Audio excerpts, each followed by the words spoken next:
is gonna be a fun day. Apart from the Sesto Elemento, my favorite modern day Lamborghini is the Aventador SV Roadster, which we are testing right now. Let's start off with some absolutely crazy numbers because this car is all about extreme. Base price, $530,000. $530,000, that's $500,000. This car is the most expensive SV ever produced, $720,000 as it sits right now. That's enough money to buy a Rolls-Royce Wraith, a Huracan Spider, and have a driver and a chef. But I'm assuming that the people who have one of these probably already have those anyways, so it doesn't really matter. They made just 500 SV Roadsters, and along with that exclusivity comes some special add-ons. More power, 741 horsepower out of the naturally aspirated 6.5 liter V12. That is among the most powerful naturally aspirated V12s ever. Torque stays at 507, the same as the stock car, but that's okay because this car is plenty powerful. It saves 110 pounds over the normal Aventador Roadster. A lot of that is due to carbon fiber bits in the interior, reduced sound deadening. It's extremely loud in here. You've got a stationary carbon fiber wing instead of active aero, and you've got stationary aero on the C-pillars instead of active as well. But you've also got some things that are very incredible. A production first, according to Lamborghini, is pushrod magnetic suspension. That allows this car to adapt to different driving environments extremely well, limit body roll, and lap the Nürburgring in under 7 minutes. 6 minutes and 59 seconds was a giant middle finger to Ferrari and everybody who claimed that Lamborghinis couldn't go around turns. In fact, that puts it in the same league as the Porsche 918, the P1, and the LaFerrari. And since Ferrari and McLaren don't feel like releasing their times, we're gonna just pretend that the SV is faster. There are some problems with it. We'll get those out of the way quickly.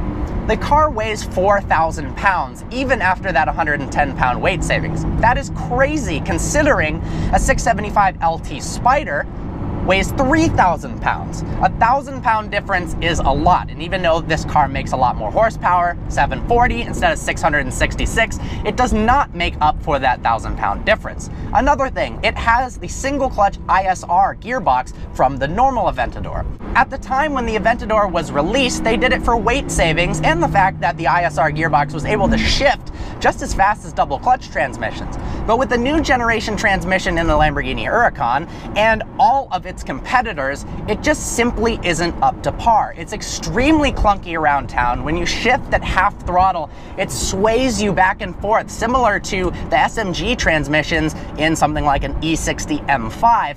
And when you're paying, in this case, $720,000, you want cutting-edge technology, and that just isn't it. But enough of that, that really doesn't matter because we have 741 horsepower, 355 millimeter rear tires, and a nice road to play with.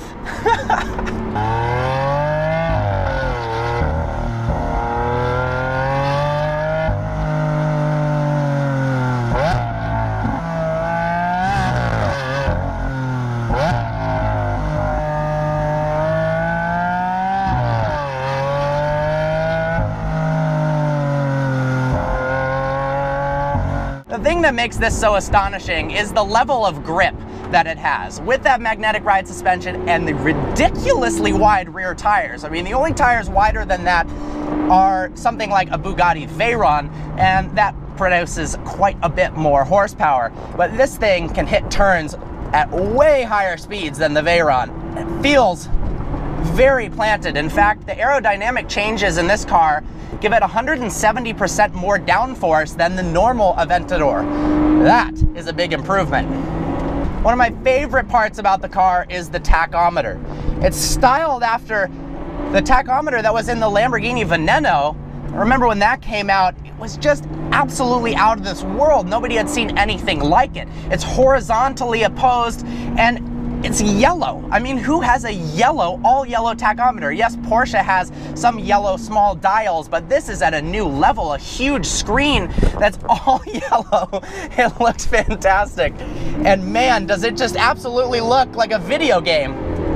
It feels big. It absolutely does. After driving a Huracan a lot, there's no getting around the size of this thing. But you know what? With the size comes that incredible sounding V12 engine. There's really nothing like it. This might be my favorite sounding engine of all time. You also get the insane looks. Absolutely insane. I mean, when this thing drives down the road, the Aventador was already beautiful. Beautiful is almost not even the right word. Intense, menacing, but also beautiful.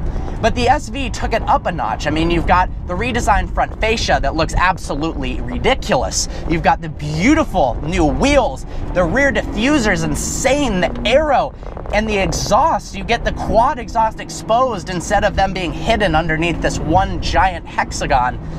And in the interior, it just feels more special than basically any other Lamborghini. I mean, we've got carbon fiber everywhere. The doors are completely carbon fiber, like something like the Superleggero of the previous SV. The seats are Alcantara. They have this gorgeous SV logo on it and the kind of tricolore triangle logo on the seats as well.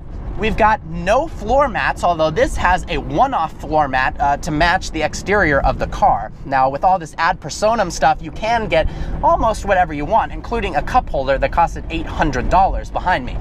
Things you lose. We don't have a glove box. We don't have any storage compartments whatsoever. Seriously, none at all. So I've got my helmet camera mounted just to the side of me, to the side of the seat. That's pretty much all you get. But this is a heavy-duty, heavy hitter in the performance world. It's an all-out track beast, and so you don't really care that you lose some of those amenities.